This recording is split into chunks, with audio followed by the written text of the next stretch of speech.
That's not effective. All right. There we go. Hey guys, how's it going? It is 40 degrees and a little bit breezy out right now. I can't even believe we're near the end of April and it's still like winter coat weather. I kind of love it, to be honest with you, except for tonight's supposed to be 28 degrees. So I am prepping to cover a few of our fruit trees so that we don't lose fruit because they're in full bloom. We've got a couple of apricots that are in full bloom, and then our dwarf nectarine, which is not going to live here. It's going to live at my sister-in-law Alyssa's house, but I don't want them to lose their fruit because I lost fruit on peaches and apricots last year because of this very thing. So you can see I've got my frost cloth right here. This is what I use. And I just buy a big pack and cut it up into smaller pieces. Works really well. And then we're gonna just be doing a little bit of catch-up planting today. Hey, Russell. I've got some Helleborus right here, big, gorgeous Helleborus, and a few heuchera and some English daisies. These are left over from an early spring load that I got in. I used off of them, well, at least off of the heucheras and Helleborus for a few containers. I didn't use any of the English daisies though. And they were looking a little sad in the greenhouse and they had aphids, so I set them outside last week. A few nights below freezing and that'll take care of the aphids right there. And these plants have been acclimating for, well, the English daisies for a week, the Helleborus and heucheras have been out for a couple of weeks. So they're good to go out in the landscape today. We do have a few tulips blooming up here, which is so exciting. Isn't that pretty? There's some mascari and oh my goodness, Russell, my gosh. He's like starved for attention. Anyway, I thought we would fill in some gaps up here. There are quite a number of perennials we just can't see yet. Like there's some Hudson Bay hostas right in here. You can see the bleeding hearts are starting to come up and those like bush out and bloom and then they just kind of go away for the summer. So I'm almost thinking of popping maybe a few, there's only 3 heucheras. So I thought of maybe just popping them in here. I don't know, maybe we'll put them over here. There are some Helleborus in this section. This area, these are Anna's red, but they behave very oddly. I've showed you this earlier. Like one always comes up and blooms its head off, and the rest of them take their sweet, sweet time to do anything. There are just some moments where you just have no clue as to why a plant is behaving the way it's behaving, especially when it's right next to one that's behaving really nicely. So yeah, we'll just give them more time and see if they just need time to adjust. I don't know. Been there for a few years. So these are the Forever Purple heucheras. I was going to say purper. That's what Samantha calls purple. Purper. There's the tag. These are hardy to zone 4, so negative 30 degrees Fahrenheit, 12 inches tall, 22 inches across. They're beautiful, beautiful color. Look at that. And I don't really have much in this area. I mean, there's some ajuga that's got a little pink in it, which of course those will look a little bit better here in a few weeks once it warms up a skosh. But it might be nice to have a little bit of this color in here as well. Maybe like tucking them in between some bleeding hearts. Let's grab the other 2.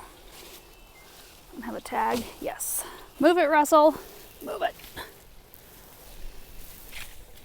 Kind of a pretty little accent, especially knowing this whole area is going to fill in, hopefully not with just weeds like we're seeing right here. I'm expecting the soil to be somewhat wet. It poured all night last night up until this morning. And then these, oh my goodness, they're huge. Winter Jewels cherry blossom. So of course these blooms are a little bit aged at this point. They were grown on or left in the greenhouse for a really long time, which is really warm in there. So these are kind of past their prime at this point. Not their leaves, but their blooms. Again, a zone 4, 18 to 22 inches tall, 2-foot spacing. Kind of want to have these in the same general area. You know, we've got some lamium that's just kind of filling in. And there are some astilbe in here as well. They're the Montgomery astilbe. I'm happy to see new growth. Astilbe are kind of touchy. They like to be kept really moist. And I thought that they would do really well in this space, and a couple of them fried pretty good. So I'm glad to see that they're coming back.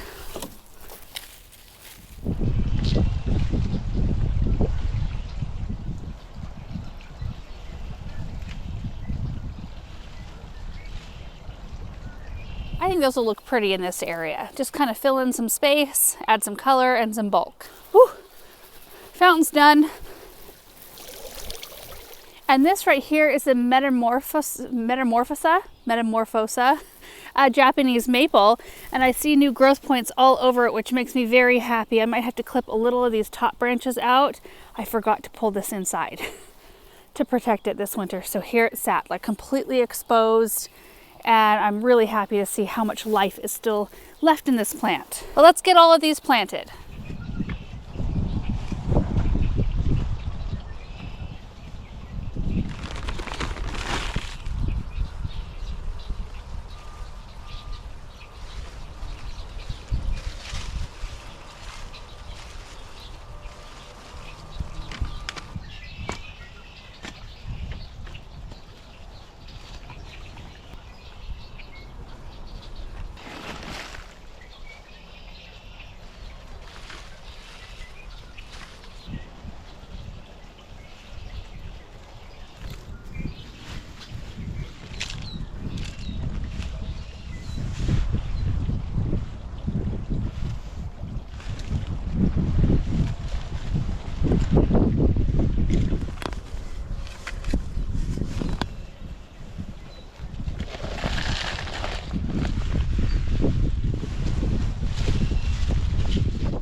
Oh, you guys, they look so good in this location. I did use a shovel rather than an auger. You may have noticed that, and I will do that on occasion if I'm planting in an area that's a little bit tight. I knew I was going to be dealing with some lilac roots, which I only ran into one, and it was really little, so I just cut it. But, you know, there's something peaceful about using a shovel every once in a while, too. I can hear the birds in the fountain going. Just a really nice time. Here's a look from this angle right here. I love it. It just made it look so much more full. And of course, you know, this whole area will fill in.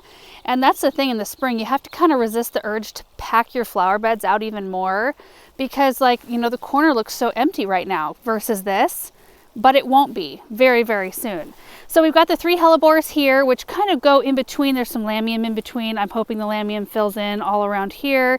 There are the Astilbe. There's one there. There's one here, which will kind of come up. It's taller than the Helleborus, so it'll be perfect, and a very different texture as well. And then there's another one there. And then the 3 Heuchera, which looks so good, looks so great with that Lamium especially. It's such a pretty plant. And then I put the other 2 Hellebore on this side. I do intend on leaving this container here. However, I am going to scoot it out a little bit. I can't because my drip tube isn't quite long enough.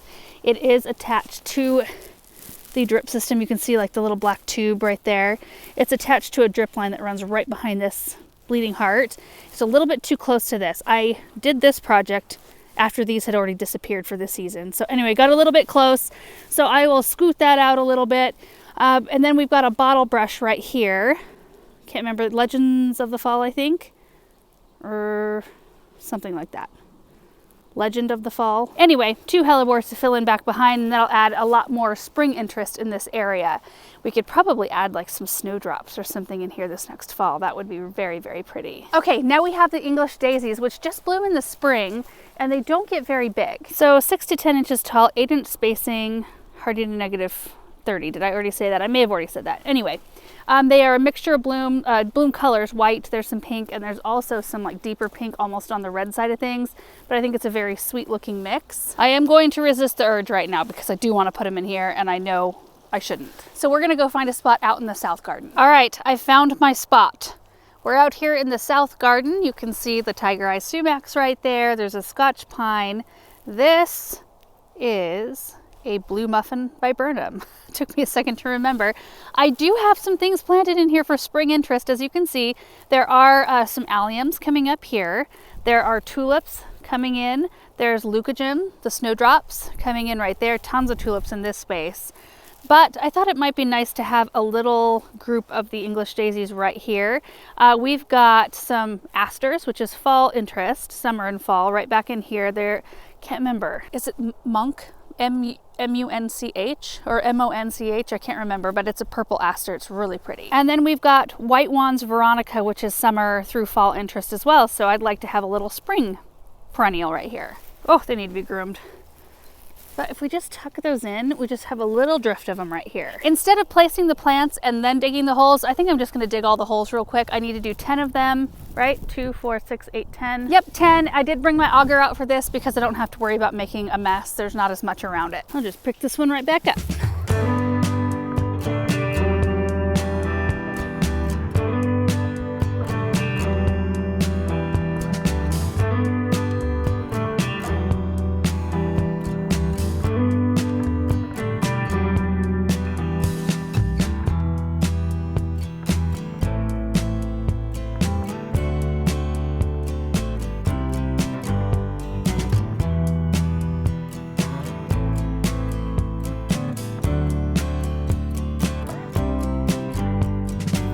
And there they are. I tried to alternate where the colors were. So we've got like a red, pink, white.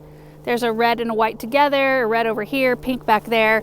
I don't know. Ooh, got an airplane. I think they'll just grow to be a massive, really sweet color, and I'm excited about it. We haven't brought a hose out yet to this one, so I'm gonna have to come back with a watering can. Okay, so the last thing I wanna do is run into the greenhouse. You know, we started that topiary project with the Lemon Beauty Lonicera. It was winter. I think it was December when I started to train those, and I potted them and we put them in the greenhouse. They look awesome. They need a light trim, and then I want to move them to the Hartley. Okay, I'm actually going to take all of these containers into the greenhouse because I will reuse them. These are from the English Daisies. Those are from the Heucheras. I broke all the Helleborus pots in an effort to not ruin their root balls. Can't reuse those. Oh, it feels good in here. This is the best place to be, like ever.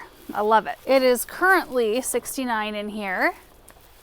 We've got Rudbeckia in bloom. These are the ones from last fall again that we cut back, repotted this winter. They're looking awesome. I've been popping dahlias out of the pre-sprout trays. We've already got 70 potted up on the ground. And then these are the Lonicera. You can see I've already moved like 4 of them into the Hartley, and they're just growing like crazy. So I need to reshape these. Some I'm just going to leave in sphere form. Some I'm going to create, you know, the lollipop or the double-decker topiaries.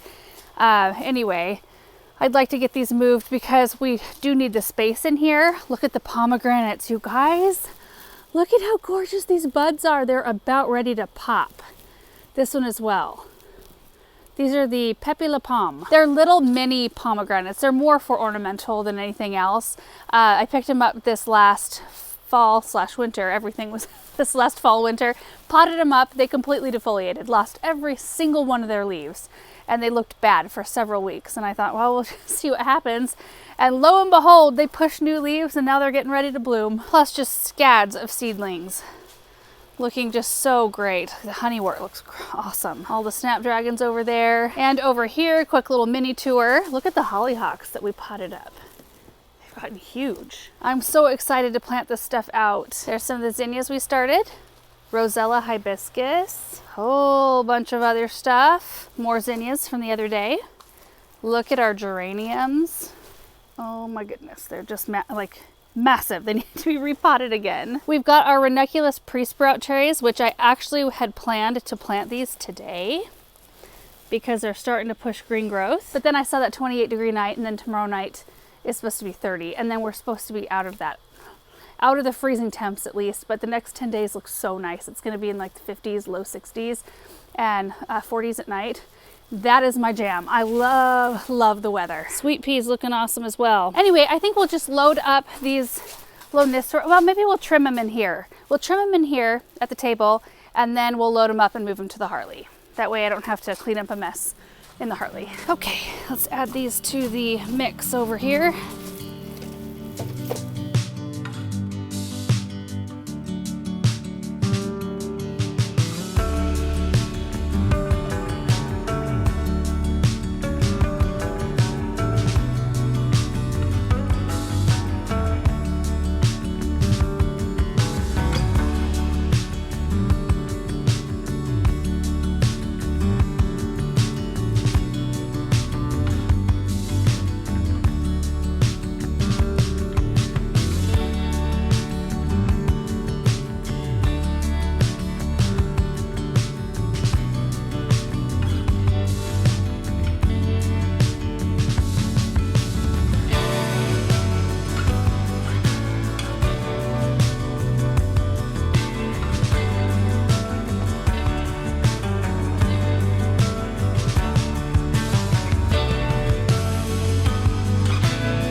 I think they look really good right here. I was able to fit all of them except 2, which I swung over here, put on this table.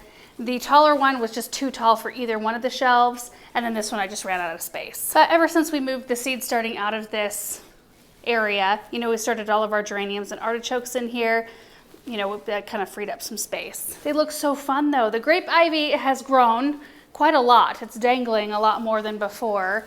So, you know, we may have to do a little bit of trimming, but I don't think that the Lonicera will mind too much. They'll just be happy that they're in a warm spot still. I can't remember what zone these are. They might be hardy to zone 6, maybe zone 7.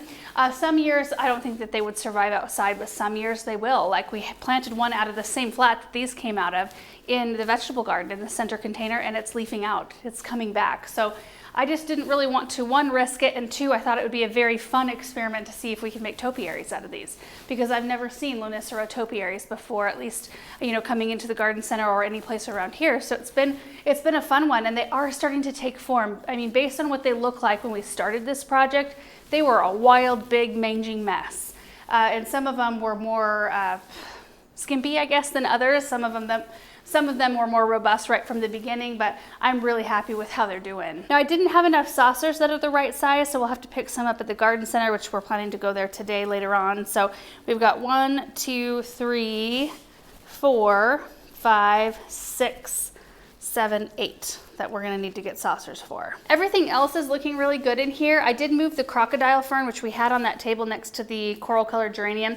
It was getting too much sun, and I didn't really want to mess with moving stuff around, so I just decided to move it into the studio where it gets more shade, kind of recuperate it there. Here's our white amaryllis display. The ivy has gone nuts. Look at that. I'm gonna need to move that out so we can use the table again. We rooted this plant right over here. Is that what, a philodendron, a split leaf? I don't know, I get the names of those mixed up, but I put a bunch of stems in that pot and they've all rooted and they're pushing new growth, so that's fun. Ivy and a fig back there doing great. My dill plant has gotten huge. I need to do a little bit of grooming on it, but it is one of the best smells. And nothing smells more like summer to me than the smell of a dill plant. And I just love having it in here. And then over here, nothing major to report. Everything's doing well except for the Rex begonia vine. It got aphid something horrible, so I cut the whole thing back. I don't know, we'll see what happens. And you guys, that is gonna be it for today. It did get a little bit brighter outside and the wind kind of stopped just a little bit. It's a tiny bit breezy out there still, but dark sky coming our way. So I'm thinking we're in for a little bit more moisture or just dark overcast and wind at the very least. We'll see what happens. But I'm happy to have those plants in the ground. It seems like every year it turns spring so fast that I don't have time to keep up on our plant kind of pile that we have, and it just grows and grows and grows throughout the summer months, and I have a problem getting them out into the ground. So it's very nice to just start checking these things off the list, get things moved, because you know we have our annuals are going to start to arrive here like next week, and if the weather is still like it is now, I don't want to put them right outside. You know, coming from a greenhouse situation, they need to go back into a greenhouse situation until it's warm enough. So that was one of the goals. That's why I wanted to get this out here, was to open up some space on the tables in there. I've got a whole table full of Helichrysum icicles, which if I start hardening that off, they're tough enough to be outside at this point. So I'll move those out, but it's just kind of that process of, you know, the shift, kind of the shuffle of everything, get some of the plants out so we have room for more. That's the kind of the name of the game right now. But in other news, Pedro's crew is back at Monica's house today. They're finishing up the stonework, which it was just placing a couple of those side stairs. So we're gonna be able to start in on the raised beds and planting some things back there. I'm so excited about that. I've been getting reports through the morning. So anyway, thank you guys so much for watching. We will see you in the next one. Bye.